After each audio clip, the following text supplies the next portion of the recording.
İn'am surasında 162-ayada geliyor eğer iştiba etmesem. Allah tebarek ve teala Resulullah aleyhissalatu vesselam'a aytiyorlar. Hatta Resulullah aleyhissalama aytıyor ki ol arqali ummata aytsa, yani bize aytsa ve bizim nadib yaşamalılığımızı bizlere aydıp berse. Allah tebarek ve teala Resulullah aleyhissalatu vesselam'a aytıyorlar. Euzubillahimineşşeytanirracim. Kul, ey Muhammed aytkining. Burada Allah tebarek ve teala Resulullah aleyhissalam'a şöyle bir fayam veriyor. Şöyle bir narsani öğretiyor. Ve aytıyor ki ey Muhammed aytkining ve senin ummatın hemen şu yolu izlesin. İnsanlar, Müslümanlar hemen şu yolu izlesin. Yol neme?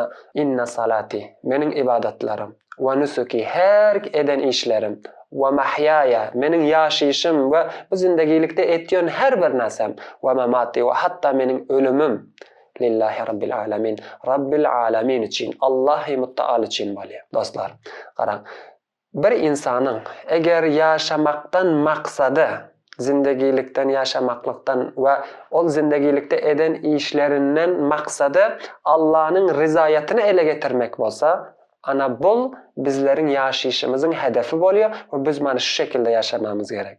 Eğer biz şundan dışarı çıktık, bizim yaşamamızda bir mana kalmıyor, bir mefhum kalmıyor. O zaman biz yaşamaklığın mefhumundan, biz Allah bütünal bizi ne için halk etti ve biz ne için yaşamalı mana bu narsadan uzak kaçacağız. Misal için her kim ki zindegiliginde her narsa masruf, şol narsadan maksadı Allah'ın rızayetini ele getirmek olsa. Bir alim-i din, bu alim-i din eğer muhassil terbiyesi, talab-el ilim terbiyesi, ondan maksadı şul bolmasın ki, burada bir köp merdimler iştiba ediyorlar. Bul bolmasın ki, maksadı birazrak talab-el ilim yetirmek, birazrak alim-i din yetiştirmek ve onlara ilim intikal etmek. Mana bil bolmasın. Belki näme bolsun? Şulara ki bir narsa öğretiyor, bir din şolara dinini öğretiyor, ulum-u din öğretiyor veya başka narsa öğretiyor.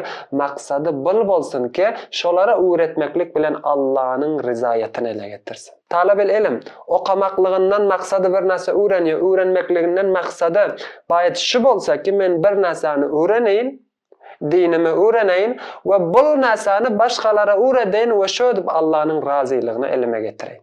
Mana bir narsa maksadı olsun. Başka narsalar maksadı olmasın. Hatta başka bir misal versek, bir doktor sahip. Doktor sahipler ne etmesi gerekiyor? Doktor sahipler bir merizin şifa olmasına sebep oluyor. Doktor sahiplerin maksadı bul bolmasa ki, şul merizin şifa tapmasına, Allah tarafından şifa tapmasına men sebep olayım. Maksadı mana bul bolmasın. Hatta köprak akseren doktor sahipler bu düşünceden uzakrak. Ama mana bul düşünce hem doğruda. Düşünce şıl olması gerek ki men bu merizin şifa olmasına sebep olayım. Şıl sebeple Allah'ın rızayetini elime getireyim. Men Allah için mana şıl merize qarayım. Allah için şu merizin şifa olmasına sebep olayım. Benim asıl maksat mana bul olması gerek. Veya bunu misal için verdim. İnjiner sahipler, tüccarlar, bilmedim. Başka her kimi ki zindegisinde her bir işe meşgul, maksadı Allah'ın rızayeti olması gerek. Onun üstünden biraz pul tapmasa ve onu yaşamında istifade etmese mana bul doğru bir narsa. Velakin maksadı mana bul bolmasın. Belki maksadı Allah'ın rızayeti olsun ve bul üstten eline getiren bir miktar pulu, bir miktar zadaki eline getiriyor. Mana bunu zindegiliginde harcasın. Mana bul narsa hiçbir iştibası yok. Ama o insanın maksadı Allah'ın rızayeti için olsun. Şöyle alimler aytıyor.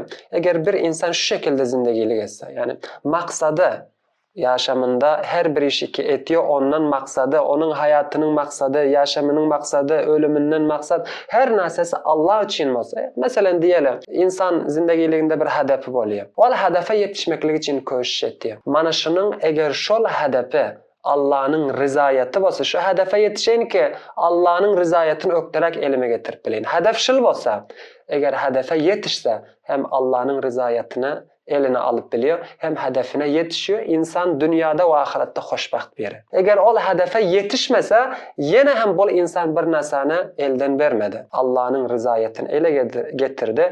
En azından bol sapını belli etti. Ha, birisi zindegisinde hedef koysa ve bol hedefe yörese, velakin maksat bu hedeften Allah'ın rızayeti olmasa, belki dünya olsa, belki bilmedim şöhret, belki makam, belki pul, belki başka bir narsalar olsa, mana bol insan hedefe yetişse hem kamyaplık eline alıp bilmiyor.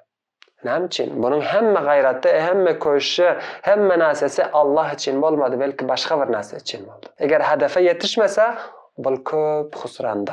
Hedefe yetişse hem bul maksada yetişmedi. Allah Teala mana şul ayet sebeple bizim şul şekilde yaşamaklığımızı bize öğretiyor, bize görkeziyor ve bizim mana şöyle bir yol almamızı, şöyle bir yoldan yürümemizi biz için emretiyor ve bu ayette bizlere aydıp veriyor.